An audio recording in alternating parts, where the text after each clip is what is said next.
Morning all the online and offline candidate.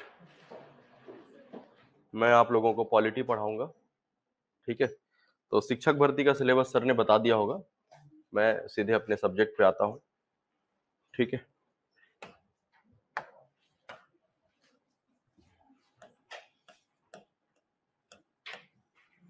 संविधान, आपके syllabus में संविधान में क्या क्या है? मूल अधिकार है, सिलेबस लिख लो आप लोग। मूल कर्तव्य,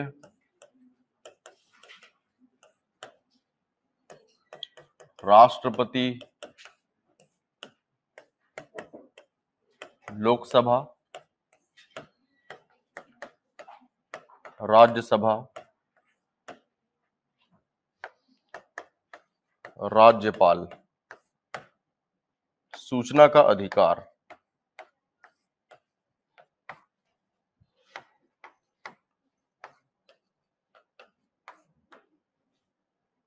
बस ये आपके सिलेबस में लिखा हुआ है।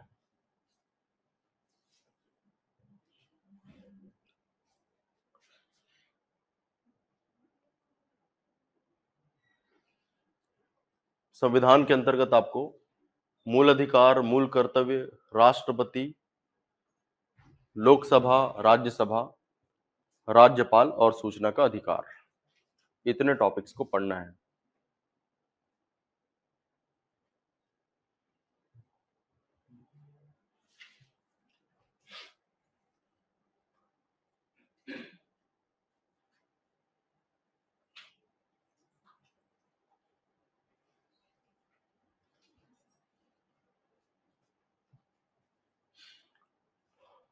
नोट कर लिए?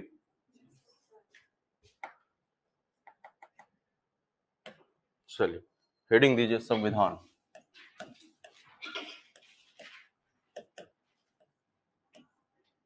कॉन्स्टिट्यूशन बोलते हैं इसे, राज व्यवस्था भी बोलते हैं पॉलिटी इंग्लिश में, ठीक है। तो सबसे पहले जानते हैं संविधान क्या है। अभी आप लोग पहले समझ लीजिए, फिर मैं बोलकर लिखवा दूंगा इसको, है ना। संविधान क्या है? तो संविधान नियमों उपनियमों का लिखित दस्तावेज है। नियमों उपनियमों का लिखित दस्तावेज है जिसके अनुसार सरकार का संचालन किया जाता है,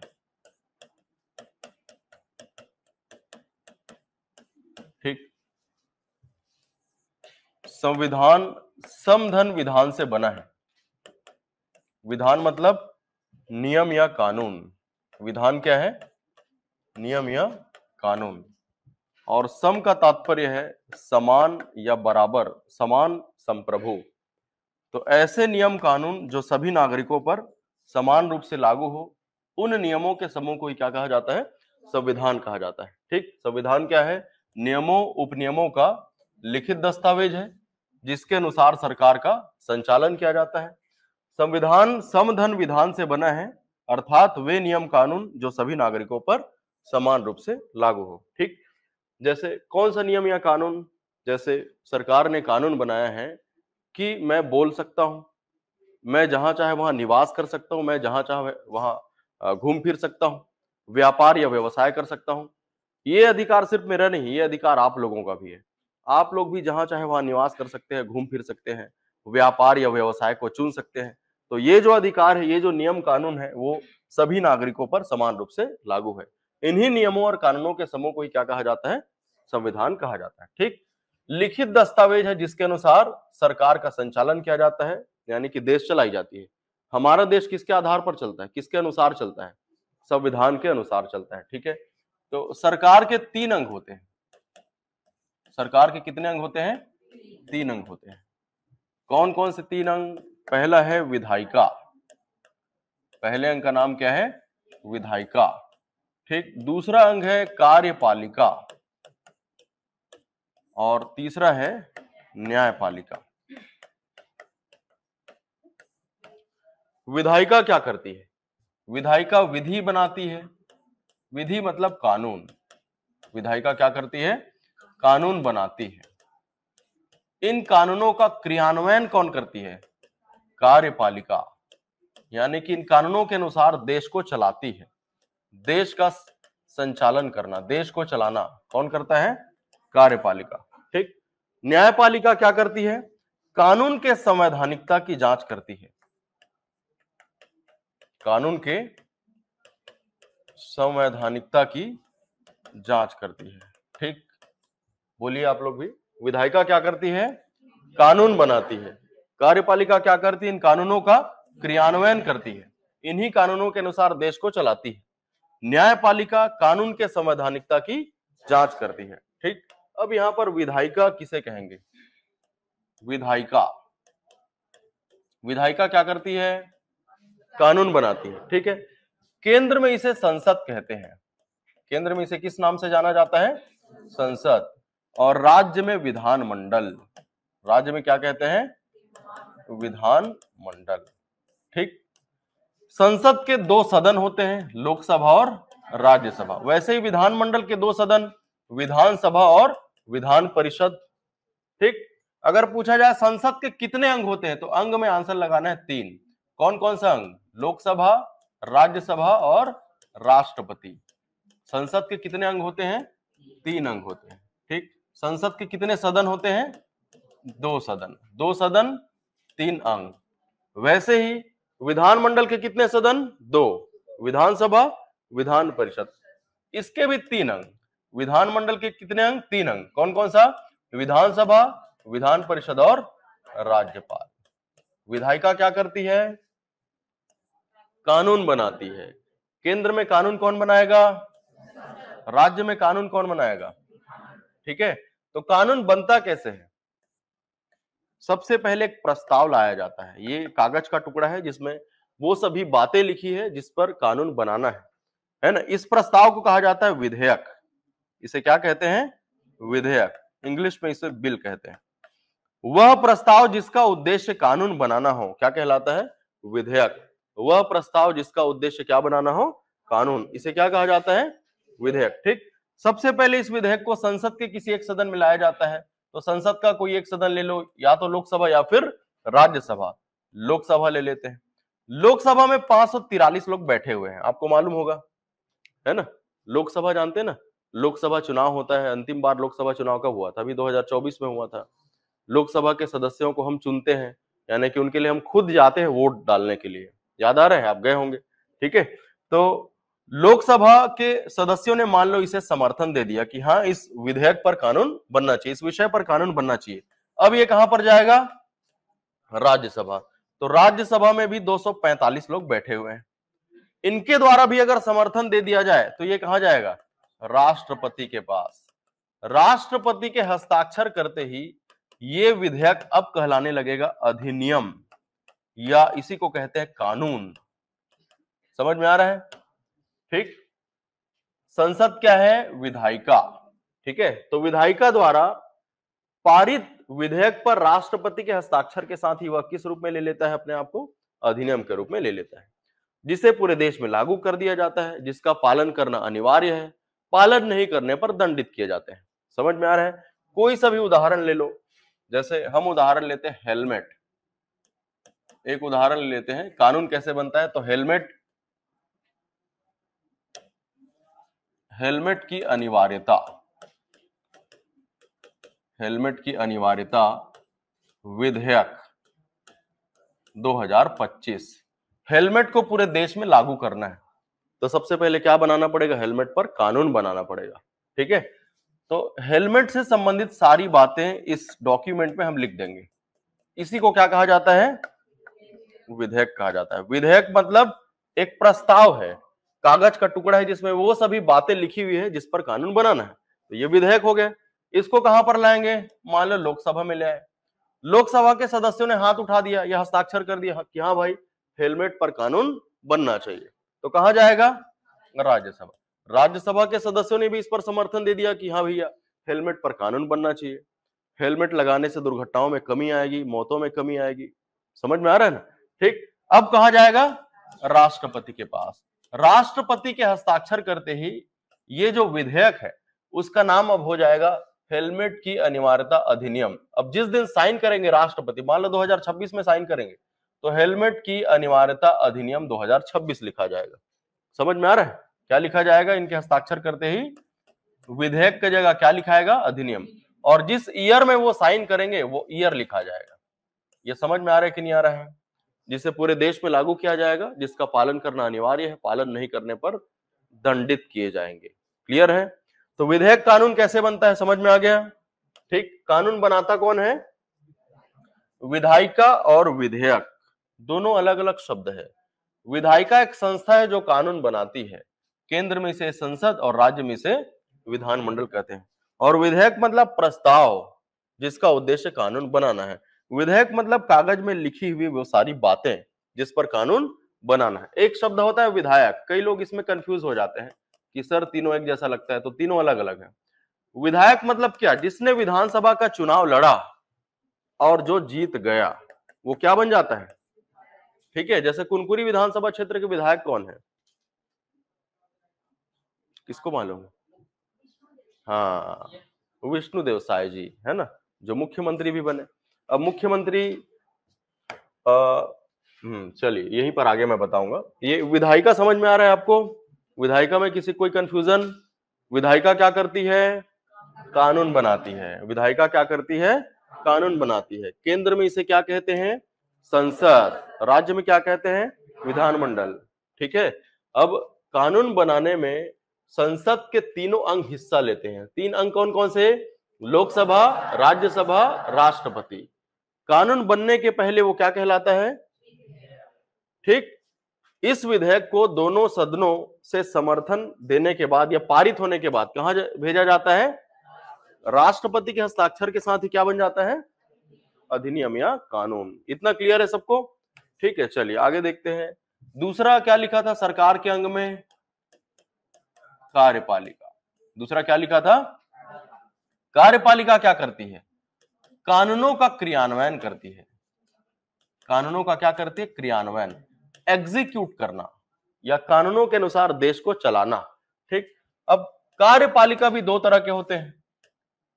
एक होता है अस्थायी कार्यपालिका, जिसके बारे में हमको पढ़ना है। ठीक, एक स्थायी कार्यपालिका।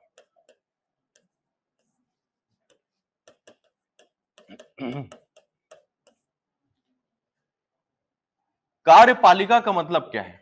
जो कानूनों का क्रियान्वयन करती है। ठीक है। अस्थायी कार्यपालिका जो लोगों के द्वारा प्रत्यक्ष या अप्रत्यक्ष रूप से निश्चित अवधि के लिए चुने जाते हैं, निश्चित कार्यकाल के लिए चुने जाते हैं। ठीक, जैसे कौन निश्चित अवधि के लिए चुना जाता है? लोकसभा के सदस्य 5 साल के लिए, है ना, विधानसभा के सदस्य, राज्यसभा के सदस्य 6 साल के लिए। वैसे राष्ट्रपति का निर्वाचन होता है अप्रत्यक्ष रूप से, ये भी 5 साल के लिए आते हैं। ठीक है, तो जिसे निश्चित अवधि के लिए लोगों द्वारा प्रत्यक्ष अप्रत्यक्ष रूप से चुना जाए वो क्या कहलाता है? अस्थायी कार्यपालिका। ठीक है, इनका जो कार्यकाल है लोगों के द्वारा निर्वाचन पर निर्भर नहीं करता। इसके अंतर्गत हम अधिकारी तंत्र को शामिल करते हैं जो कानून बनाने में सरकार की सहायता करते हैं, जैसे आईएएस, आईपीएस, डिप्टी कलेक्टर। ये आप लोग भी कानून बनाने में भागीदारी निभाएंगे आगे चलकर, तो आप भी किसके अंग हो जाएंगे? स्थायी कार्यपालिका। मतलब ऐसा है क्या कि इन लोग 5 साल काम करने के बाद चले जाते हैं? नहीं, 65 साल की आयु तक, या किसी किसी के लिए 60, किसी के लिए 62 साल की आयु तक इनका कार्यकाल होता है। ठीक, इसमें क्या होता है? 5 साल के लिए चुना, चले गए, वापस अगर आना है तो फिर से चुनाव लड़ना पड़ेगा। समझ में आ रहा है? अस्थायी कार्यपालिका अस्थायी होती है, टेम्परेरी होती है, स्थायी कार्यपालिका परमानेंट होती है। ठीक है, तो कार्यपालिका क्या करती है? कानूनों का क्रियान्वयन करती है। ठीक, अब अस्थायी कार्यपालिका को हमको फोकस करना है। तो केंद्र में कार्यपालिका के अंतर्गत कौन कौन शामिल है और राज्य में कौन कौन शामिल है? कानूनों का क्रियान्वयन करती है या कानूनों के अनुसार देश को चलाती है। कौन चलाता है? केंद्र में। कार्यपालिका के प्रमुख कौन होते हैं? कार्यपालिका के प्रमुख कौन होते हैं? राष्ट्रपति। ठीक, राष्ट्रपति की अनुपस्थिति में कौन कार्य करता है? उपराष्ट्रपति कार्य करता है। ठीक, कार्यपालिका के वास्तविक प्रमुख या सरकार के प्रमुख कौन होते हैं? प्रधानमंत्री। ठीक है, एवं मंत्री परिषद किसके हिस्से हैं? कार्यपालिका के। ठीक है, इसी के अंतर्गत महान्यायवादी, कैग, है ना, इत्यादि भी पढ़ते हैं।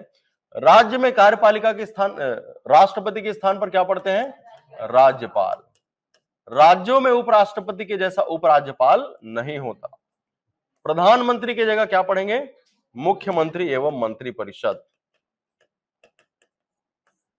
मुख्यमंत्री एवं मंत्री परिषद, ये कार्यपालिका है। कार्यपालिका क्या करती है? जो कानूनों का क्रियान्वयन करती है, जो देश को चलाती है। इसी कार्यपालिका को हम सरकार भी बोलते हैं। कार्यपालिका मतलब लोगों का समूह जो देश को चलाती है। जैसे आप सुनते हैं ना, सरकार अच्छा काम कर रही है, सरकार अच्छा काम नहीं कर रही है, तो सरकार है क्या? सरकार मतलब कार्यपालिका। सरकार मतलब केंद्र में प्रधानमंत्री एवं मंत्री परिषद, राज्य में मुख्यमंत्री एवं मंत्री परिषद। इन्हीं को एक साथ हम क्या बोलते हैं? सरकार बोलते हैं। इन्हीं को क्या बोलते हैं? कार्यपालिका। राज्य में मुख्यमंत्री एवं मंत्री परिषद को ही क्या बोलते हैं? सरकार। उसी को क्या बोलते हैं? कार्यपालिका। समझ में आ रहा है? ठीक है। प्रधानमंत्री और मंत्री परिषद मतलब सभी मंत्रियों को एक साथ। इसकी संख्या 71 है, यानी कि टोटल कितने मंत्री हैं प्रधानमंत्री को मिला के? 72। वैसे ही राज्य में कितने हैं? छत्तीसगढ़ की बात करते हैं, कितने हैं? मुख्यमंत्री सहित कितने लोग हैं? 11 मंत्री। इन्हीं 11 लोगों को हम क्या बोलते हैं? सरकार। उन्हीं 11 लोगों को हम क्या बोलते हैं? कार्यपालिका। समझ में आ रहा है कि नहीं आ रहा है? ठीक है। छत्तीसगढ़ में कितने मंत्री हैं वर्तमान में? 11 हैं, 11 मंत्री हैं। विष्णुदेव साय हैं, और कौन है? ओपी चौधरी है, आप लोग जानते हैं ना। ठीक है, तो मुख्यमंत्री को मिलाकर कुल कितने मंत्री छत्तीसगढ़ में? इन्हीं 11 लोगों को क्या बोलते हैं? कार्यपालिका। इन्हीं 11 लोगों को सरकार। क्लियर है सबको? ठीक। तो कार्यपालिका क्या करती है? कानूनों का क्रियान्वयन करती है, कानूनों के अनुसार देश को चलाती है। ठीक। अगला क्या अंग है? तीसरा अंग क्या है? न्यायपालिका। तो न्यायपालिका में क्या बताया? न्यायपालिका क्या करती है? कानून के संवैधानिकता की जांच करती है। न्यायपालिका क्या करती है? कानून के संवैधानिकता की जांच करती है। अब इसका मतलब क्या है? कानून बनाता कौन है? कानून कौन बनाता है? ठीक है। क्रियान्वयन कौन करता है? ठीक। कानून जो विधायिका ने बनाया है वो संविधान के अनुरूप होना चाहिए, संविधान के अनुसार होना चाहिए। अगर संविधान के विपरीत है तो न्यायपालिका उसे क्या कर देती है? निरस्त कर देती है। न्यायपालिका उसे क्या कर देती है? निरस्त कर देती है। ठीक है। कार्यपालिका या सरकार अगर संविधान के विपरीत काम कर रही है, संविधान का उल्लंघन कर रही है, तो न्यायपालिका सरकार को क्या करती है? फटकार लगाती है। ऐसे न्यूज़पेपर में सुनते होंगे, न्यायपालिका ने या सर्वोच्च न्यायालय ने, सुप्रीम कोर्ट ने लगाई सरकार को फटकार, ऐसा पढ़ते हैं ना। ठीक। तो यही है कानून के संवैधानिकता की जांच। मतलब कानून जो विधायिका ने बनाया है वो संविधान के अनुसार है या नहीं, कौन जांच करती है? न्यायपालिका। यानी कि यह संविधान का संरक्षक है। संविधान की रक्षा करने वाला कौन है? ठीक है। अब विधायिका संविधान के विपरीत कानून कैसे बनाएगी, या कार्यपालिका कानून का कैसे उल्लंघन करेगी, संविधान का कैसे उल्लंघन करेगी? तो एक उदाहरण बता रहा हूं आपको। जैसे हम सभी का अधिकार है कि हम अपने विचारों को अभिव्यक्त कर सकते हैं, बोल सकते हैं। हम सभी का अधिकार है कि हम जहां चाहे वहां भारत के राज्य क्षेत्र में निवास कर सकते हैं। संचरण मतलब घूम फिर सकते हैं। कोई भी व्यापार या व्यवसाय हम चुन सकते हैं, व्यापार या व्यवसाय अपना सकते हैं। व्यवसाय। ठीक। हम सम्मेलन कर सकते हैं, हम संघ बना सकते हैं, हम जिस धर्म को चाहे उस धर्म को अपना सकते हैं, वैसा आचरण कर सकते हैं। ठीक है। हमें जीने का भी अधिकार है, हमें भोजन पानी बिजली का अधिकार है, हमें विवाह करने का भी अधिकार है। ये सभी सिर्फ मुझे ही नहीं, ये आपको भी है। इन्हीं नियमों के समूह को ही तो क्या बोलते हैं, संविधान बोलते हैं। ठीक, अब सरकार क्या करेगी, मान लो सरकार बोलेगी अच्छा अब ये जो अधिकार है इन अधिकारों पर भेदभाव नहीं किया जा सकता। किन आधारों पर भेदभाव नहीं किया जा सकता, धर्म के आधार पर, जाति के आधार पर, लिंग के आधार पर, है ना, जन्म स्थान, मूल वंश इत्यादि के इस आधार पर भेदभाव नहीं किया जा सकता। ठीक, अब मान लो मैंने उदाहरण के लिए व्यवसाय चुना है कि मैं एक शिक्षक हूं। कौन सा व्यवसाय चुन लिया है, मैं एक शिक्षक हूं। आप लोग भी वही बनने जा रहे हैं, शिक्षक बनने जा रहे हैं। ठीक, अब सरकार मान लो नियम कानून बनाएगी कि दिव्यांगन जाति के लोग शिक्षक नहीं बन सकते। मैं दिव्यांगन हूं, मेरा नाम प्रवीण दिव्यांगन है, ठीक है, मतलब ये मेरे अधिकार का क्या हो गया, उल्लंघन हो गया। सरकार ने संविधान का क्या कर दिया, उल्लंघन कर दिया, किया ना। न्यायपालिका क्या करेगी, उसको फटकार लगाएगी, और अगर नियम कानून बनाया तो उस नियम कानून को न्यायपालिका क्या कर देगी, निरस्त कर देगी। इसी को बोलते हैं कानून के संवैधानिकता की जांच करना। समझ में आ रहा है, क्लियर है सबको। ठीक, सरकार मुझे बिलासपुर में रहने से रोकेगी, सरकार आपको कहीं घूमने फिरने से रोकेगी, ठीक, सम्मेलन या संघ करने से रोकेगी, तो न्यायपालिका उसे फटकार लगाएगी या ऐसा नियम कानून बनाएगी कि हम इन अधिकारों का प्रयोग नहीं कर पाएंगे, तो न्यायपालिका उसे क्या कर देगी, निरस्त कर देगी। क्लियर है सबको, ठीक है। और प्रैक्टिकल एग्जांपल मैं देता हूं, जैसे बहुत सारे विद्यार्थी बिलासपुर की नहीं, बिलासपुर से बाहर से आए हुए हैं, ठीक है, तो दो चार मैं घूमने की जगह बता देता हूं। कंपनी गार्डन जानते हैं आप लोग, मुझे भी नहीं पता था। कंपनी गार्डन कैसे जाना है, गांधी चौक, गोल बाजार, वही वाला रास्ता है ना, सीधा सीधा जाएंगे, लेफ्ट साइड दिखाई देगा कंपनी गार्डन। एक इशिका पार्क है, ऊर्जा पार्क है, वहां पर जाके आराम से घूम फिर सकते हैं। तो भाई साहब मान लो जाएंगे कंपनी गार्डन, वहां सामने कोई गार्ड होगा, उसको रोक देगा कि तुम अंदर नहीं जा सकते क्योंकि तुम इस धर्म के हो या इस जाति के हो। तो उसके मूल अधिकार का हो गया उल्लंघन। मूल अधिकार का क्या हो गया, उल्लंघन। ठीक है, तो ऐसा अगर नियम कानून सरकार बनाएगी तो न्यायपालिका उसे रोक देगी। ठीक, अब जिस धर्म को चाहे उस धर्म को अपना सकते हो। धर्म को अपनाना और धर्मांतरण करवाना दोनों अलग अलग है। ठीक, आप अपनी इच्छा से अपना धर्म बदल सकते हो। आप मुसलमान हो, हिंदू में आ सकते हो, क्रिश्चियन हो, हिंदू में आ सकते हो। आप अपना धर्म स्वयं परिवर्तन कर सकते हो, लेकिन लालच देकर धर्म को परिवर्तित कराना अपराध की श्रेणी में आता है ना। जैसे उत्तर छत्तीसगढ़ और दक्षिण छत्तीसगढ़ में ये बातें चल रही थी कुछ समय पहले, आपको मालूम होगा, छत्तीसगढ़ में धर्मांतरण ऐसा करके न्यूज में आया था, सुने होंगे ना। ठीक है, तो धर्मांतरण करवाना अपराध की श्रेणी में आता है, लेकिन स्वयं धर्मांतरित कर लेना मूल अधिकार है। आप जिस धर्म को चाहो उस धर्म को अपना सकते हो, उसके अनुसार आचरण कर सकते हो और उसका प्रचार भी कर सकते हो, ये आपका मौलिक अधिकार है। जैसे मैं शिव तांडव का प्रचार कर लेता हूं। शिव तांडव जानते हो, बताओ। अरे शंकर भगवान का यार, वो स्तोत्रम बोलते हैं क्या, जटाटवी गलत जला प्रवाह पावित स्थले गले लंबे लंबिताम भुजंग तुंग मालिकाम। बाहुबली मूवी में गाया है इसने कैलाश खेर ने। धरा धरेन्द्र नंदिनी विलास बंधु बंधु रस दिगंत संतति प्रमोद मान मानस है, सुने हो ना। तो इसका मैं प्रचार कर लेता हूं क्योंकि ये मेरा मूल अधिकार है। कोई रोकेगा? आप में से कोई ऐसा विद्यार्थी जो रोक सकता है कि मत सुनाओ ये सब या मत बोलो? आपको सुनने का मन है तो सुनो, और नहीं सुनने का मन है तो वहां से चले जाओ। ये भी आपका मौलिक अधिकार है, ये आपके सिलेबस में है। बहुत अच्छी बात है कि आपके सिलेबस में है ना, ये सारी बातें आपको सीखने मिलेगी, जानने मिलेगी। ठीक है आपके सिलेबस में लिखा हुआ है मूल अधिकार, आपके कौन कौन से अधिकार है ये आपको जानने मिलेंगे। ठीक है, आपके कौन कौन से मूल कर्तव्य ये आपको जानने मिलेगा। जैसे आपका मूल कर्तव्य है संविधान का पालन करना। अब संविधान में है क्या, उसको जानोगे तभी तो पालन कर पाओगे ना। ठीक है, मूल कर्तव्य में एक पॉइंट लिखा हुआ है, सार्वजनिक संपत्ति को नुकसान न पहुंचाना आपका मूल कर्तव्य है। जैसे ये भाई सब जब छोटे थे, है ना, तो गांव में जो गलियां होती उसमें खंभे होते, बिजली के खंभे, जो लाइट लगा होता उसको फोड़ देते थे। आपका मूल कर्तव्य कि उसको फोड़ना नहीं है, सार्वजनिक संपत्ति को सुरक्षित रखना है, सरकार की संपत्ति को सुरक्षित रखना है। ठीक है, फिर थोड़े बड़े हुए तो इसके माता पिता या अपने दोस्तों के साथ चले गए रतनपुर महामाया मंदिर, तो रतनपुर महामाया मंदिर संरक्षित स्मारक है, ठीक है।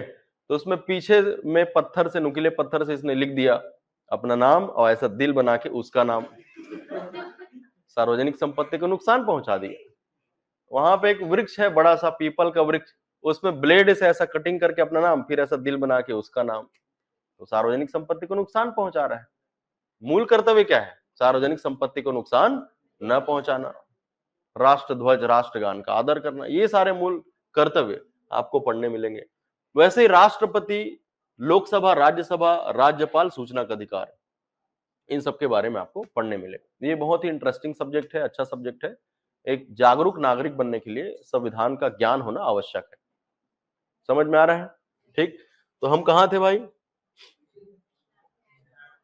न्यायपालिका में किसी को कोई डाउट? न्यायपालिका संविधान का संरक्षक है। संविधान में कोई उल्लंघन करेगा, कोई छेड़छाड़ करेगा, तो न्यायपालिका उसे फटकार लगाएगी, उसे रोकेगी। इसलिए न्यायपालिका को संविधान का संरक्षक कहा जाता है। इतना समझ में आ रहा है? ऑनलाइन के विद्यार्थियों को कोई डाउट है तो कमेंट करके पूछ सकते हैं। क्लियर है सबको? चलिए एक बार क्विक रिवीजन 2 मिनट में जितना भी मैंने पढ़ाया। संविधान क्या है? नियमों उपनियमों का लिखित दस्तावेज है।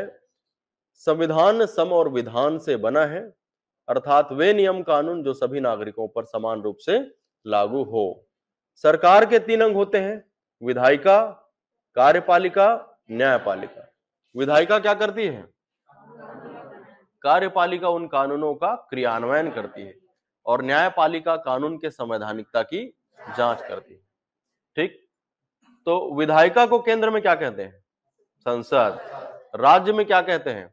विधानमंडल। कानून बनाने में संसद के 3 अंग कौन कौन से हैं?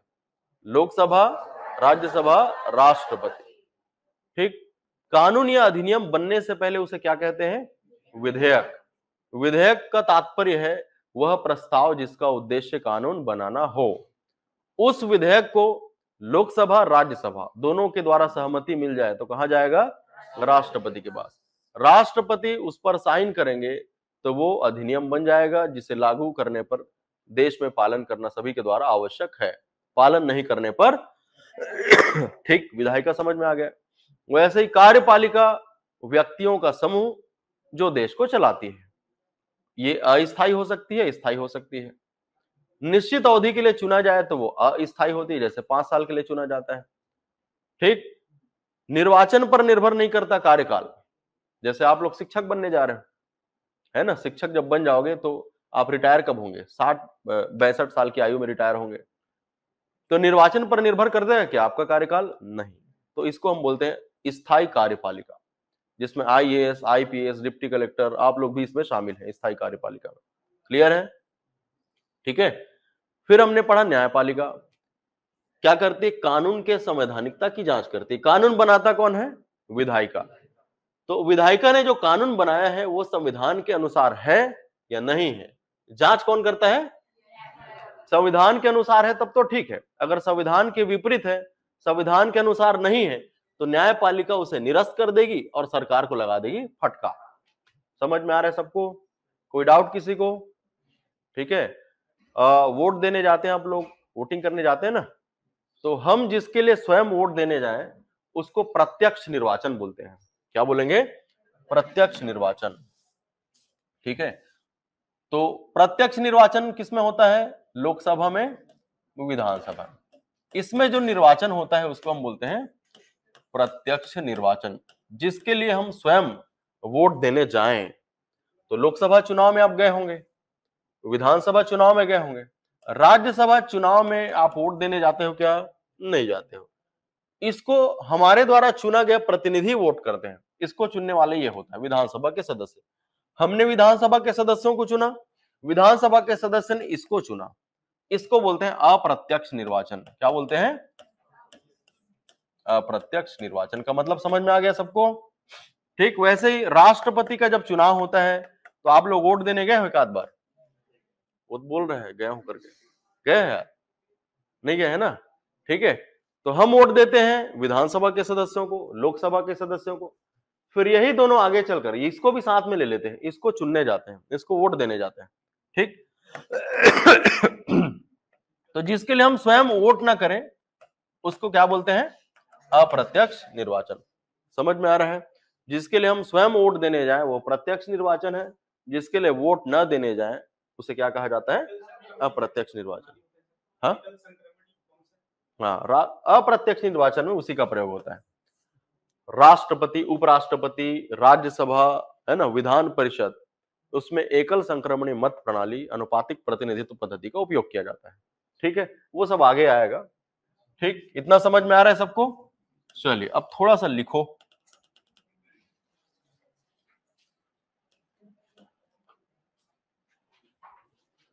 ठीक है, सिलेबस लिख लिया ना सबने? चलिए यहां से लिखना शुरू करें। ठीक, एक कॉपी बना लेना है सबको, 200 पेज की कॉपी बनानी है। ठीक है, संविधान कंप्लीट होने के बाद मैं इकोनॉमिक्स भी पढ़ाता हूं, भारत की अर्थव्यवस्था। ठीक है, तो उसी कॉपी में आप कंटिन्यू लिख सकते हैं अगर जगह बचा रहेगा तो। ठीक है, एक 200 पेज की कॉपी बना लेंगे, संविधान कंप्लीट करने के तुरंत बाद मैं भारत की अर्थव्यवस्था पढ़ाऊंगा, उस कॉपी में जगह बचेगी तो लिखना है, नहीं तो दूसरी कॉपी बना लेनी है। क्लियर है सबको? चलो, हेडिंग दो संविधान। इसमें लिखेंगे संविधान नियमों तथा उपनियमों का लिखित दस्तावेज है।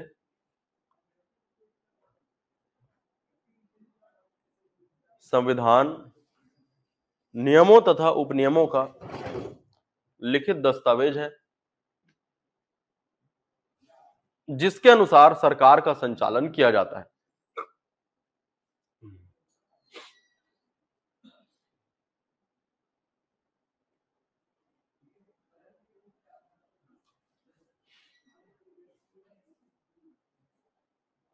जिसके अनुसार सरकार का संचालन किया जाता है, पूर्ण विराम। नीचे लाइन से लिखिए संविधान समधन विधान से बना है।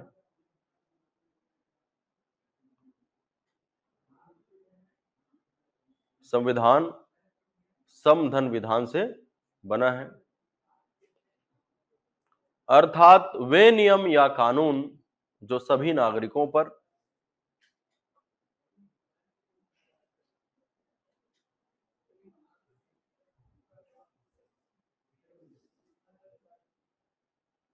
अर्थात वे नियम या कानून जो सभी नागरिकों पर समान रूप से लागू हो।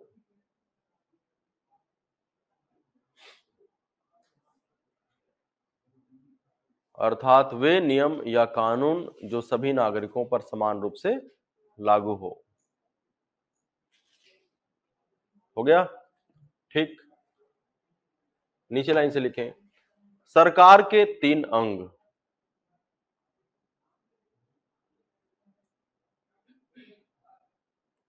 पहला विधायिका, पहला लिखे विधायिका। इसमें लिखे डेस लगा के, कानून बनाती है। कानून, उसी को विधि बोलते हैं, विधि। विधायिका में लिखे कानून बनाती है। कार्यपालिका में लिखें कानूनों का क्रियान्वयन करती है। कानूनों का क्रियान्वयन करती है। कानूनों का क्रियान्वयन करती है। ठीक है, सिंपल भाषा में जो देश को चलाती है उसको कार्यपालिका बोलते हैं। जो देश को चलाती है उसको क्या बोलते हैं? कार्यपालिका। कार्यपालिका क्या है? जो कानूनों का क्रियान्वयन करती है। हो गया? अगला नाम लिखिए न्यायपालिका। न्यायपालिका में लिखें कानून के संवैधानिकता की जांच करती है। कानून के संवैधानिकता की जांच करती है।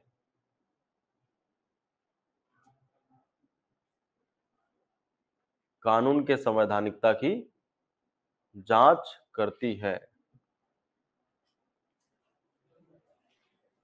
कानून के संवैधानिकता की जांच करती है।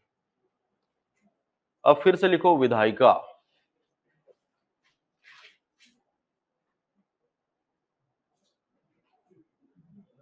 विधायिका लिखेंगे डेस लगा के नीचे लाइन से। केंद्र में इसे संसद कहते हैं। केंद्र में इसे संसद कहते हैं। संसद के तीनों अंगों का नाम लिखो। संसद के तीन अंग, लोकसभा, राज्यसभा, राष्ट्रपति। लोकसभा, राज्यसभा, राष्ट्रपति।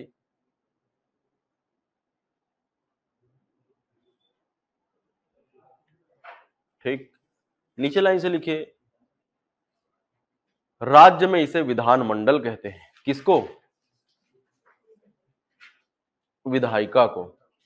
ठीक है, केंद्र में संसद कहते हैं, राज्य में क्या कहते हैं? विधानमंडल। राज्य में इसे विधानमंडल कहते हैं।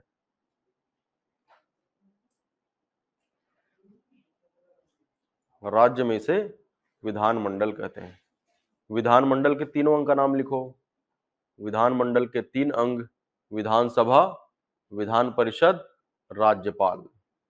छत्तीसगढ़ में विधान परिषद है क्या? सुने हो? नहीं है। अब इसके बारे में आगे मैं बताऊंगा क्यों नहीं है ना। हालांकि आपके सिलेबस में नहीं लिखा हुआ है, फिर भी मैं बता दूंगा आपको। ठीक है, विधानमंडल के तीन अंग कौन कौन से? विधानसभा, दूसरा विधान परिषद और तीसरा राज्यपाल। विधानसभा, विधान परिषद और राज्यपाल। ठीक है, फिर लिखेंगे विधेयक। विधेयक को एक लाइन परिभाषित करो। विधेयक क्या है, क्या बताया था?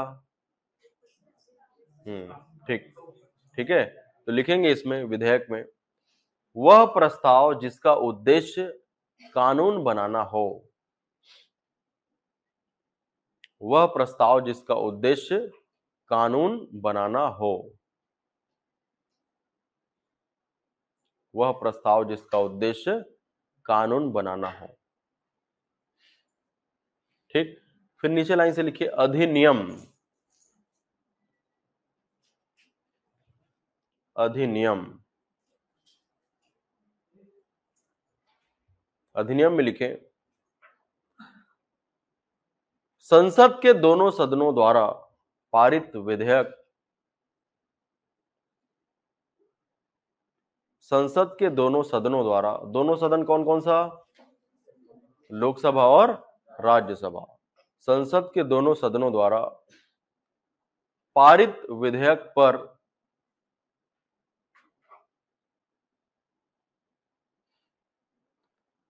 राष्ट्रपति का हस्ताक्षर होते ही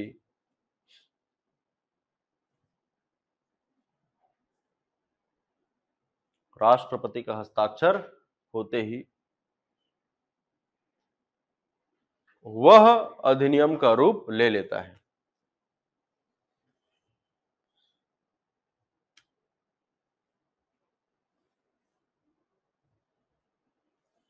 वह अधिनियम का रूप ले लेता है। समझ में आ रहा है सबको? उदाहरण में याद रख लेना, हेलमेट पर आपने अभी कानून बनाया है, या एक और कल कानून बनाना सिखाऊंगा मैं, जिसमें लिखा रहेगा कि सभी विद्यार्थी 7 बजे तक उपस्थित हो जाए। ठीक है, जिसको हम लोग फैकल्टी मेंबर, स्टाफ मेंबर कहां पर प्रस्तुत करेंगे? ऑफिस में लाएंगे इस विधेयक को। तो फैकल्टीज इसे पारित कर देंगे, स्टाफ मेंबर इसे पारित कर देंगे, उसके बाद डायरेक्टर सर के पास जाएगा, वो साइन कर देंगे, तो ये विधेयक क्या बन जाएगा? अधिनियम। फिर इसको पूरे संस्थान में लागू कर देंगे, जिसका पालन करना आप सभी विद्यार्थियों के लिए अनिवार्य हो जाएगा। समझ में आ रहा है? इसमें कोई दिक्कत किसी को आ रहा है ना क्लियरली? ठीक, चलिए आगे लिखो, कार्यपालिका। कार्यपालिका का परिभाषा आप लिख चुके हैं, जो कानूनों का क्रियान्वयन करती है। तो कार्यपालिका में पहला पॉइंट लिखो, स्थायी कार्यपालिका। अस्थायी पहले लिखो, अस्थायी कार्यपालिका। अस्थायी कार्यपालिका।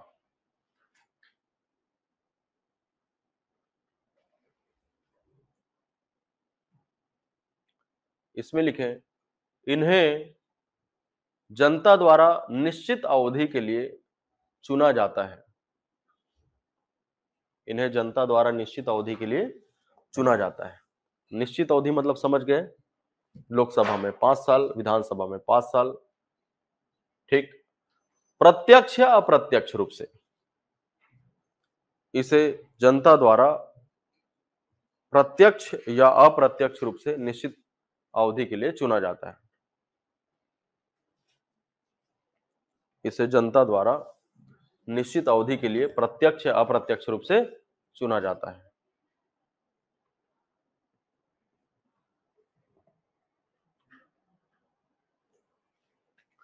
दूसरा लिखे स्थायी कार्यपालिका।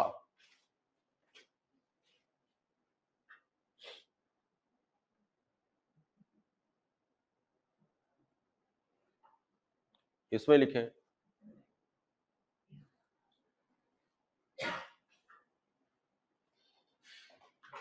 इनका कार्यकाल जनता के निर्वाचन पर निर्भर नहीं करता। इनका कार्यकाल जनता के निर्वाचन पर निर्भर नहीं करता।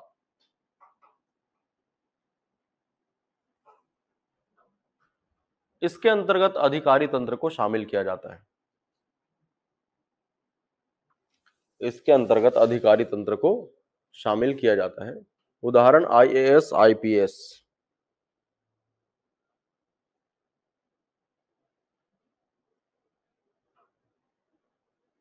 इसके अंतर्गत अधिकारी तंत्र को शामिल किया जाता है।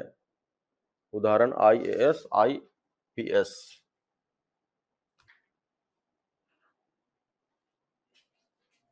ठीक है, इसको ज्यों का त्यों लिख लो, इसको जैसा का तैसा लिख लो, जैसा लिखा हुआ है। केंद्र में कार्यपालिका के अंतर्गत कौन कौन आता है? तो कार्यपालिका में मुख्य रूप से हम प्रधानमंत्री और मंत्रिपरिषद के बारे में पढ़ते हैं, लेकिन कार्यपालिका के प्रधान कौन है पूछा जाए तो उत्तर होता है राष्ट्रपति। राष्ट्रपति, उपराष्ट्रपति, प्रधानमंत्री और मंत्रिपरिषद। वैसे राज्यों में राज्यपाल फिर कटमट कर देना, क्योंकि उपराज्यपाल होते नहीं है राज्यों में, मुख्यमंत्री और मंत्रिपरिषद।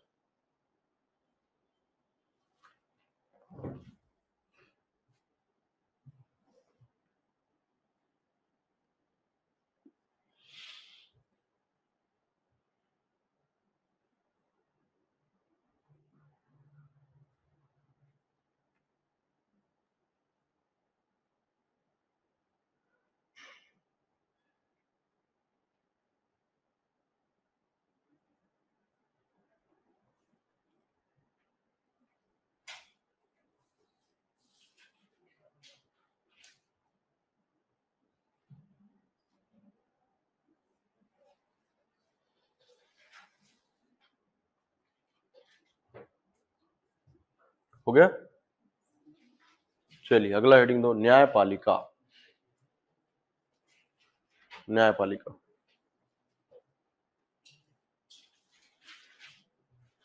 न्यायपालिका क्या करती है? कानून के संवैधानिकता की जांच करती है। ठीक है, तो परिभाषा तो आपने लिख लिया है। न्यायपालिका हेडिंग दिए, उसमें आप लिखिए नीचे लाइन से। सबसे ऊपर हम पढ़ते हैं न्यायपालिका में सुप्रीम कोर्ट, हिंदी में इसको कहते हैं सर्वोच्च या उच्चतम न्यायालय। ठीक, फिर इसके नीचे हाई कोर्ट, उच्च न्यायालय। इनके नीचे जो न्यायालय होते हैं उसको बोलते हैं अधीनस्थ न्यायालय। जिलों में होते हैं जिला एवं सत्र न्यायालय। ठीक है, सुप्रीम कोर्ट भारत में एक है, कहां पर? दिल्ली में। हाई कोर्ट कितने हैं? 25 है। एक राज्य का एक हाई कोर्ट हो सकता है, या दो से अधिक राज्यों का भी एक हाई कोर्ट हो सकता है। छत्तीसगढ़ का अपना हाई कोर्ट है। छत्तीसगढ़ का अपना हाई कोर्ट है, कहां पर है? बिलासपुर में। कौन बोल रहा है उधर है सर करके? अरे बिलासपुर में है बोलो ना भाई, ऐसा करते हैं उधर है सर। इसको ज्यों का त्यों बना लो।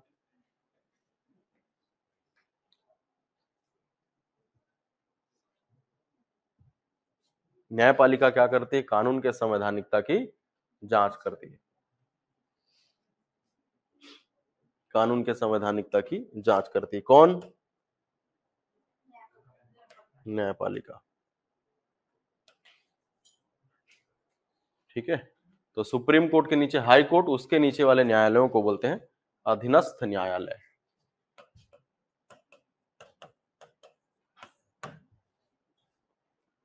ठीक है, इतना समझ में आ रहा है सबको? किसी को कुछ भी डाउट हो तो तुरंत पूछना है। कितनी भी हो सकती है, वो तो प्रत्येक जिले में होता है ना। बिलासपुर में है ना जिला एवं सत्र न्यायालय, उसी को तो बोलेंगे अधीनस्थ न्यायालय। ठीक है, चलिए आगे एक और, जैसे प्रश्न पूछते हैं विद्यार्थी कि सर प्रधानमंत्री कैसे बन जाते होंगे, ऐसा करके। ठीक है, या इधर मुख्यमंत्री कैसे बन जाते होंगे, ऐसा विद्यार्थी प्रश्न पूछते हैं, आप लोग भी पूछेंगे।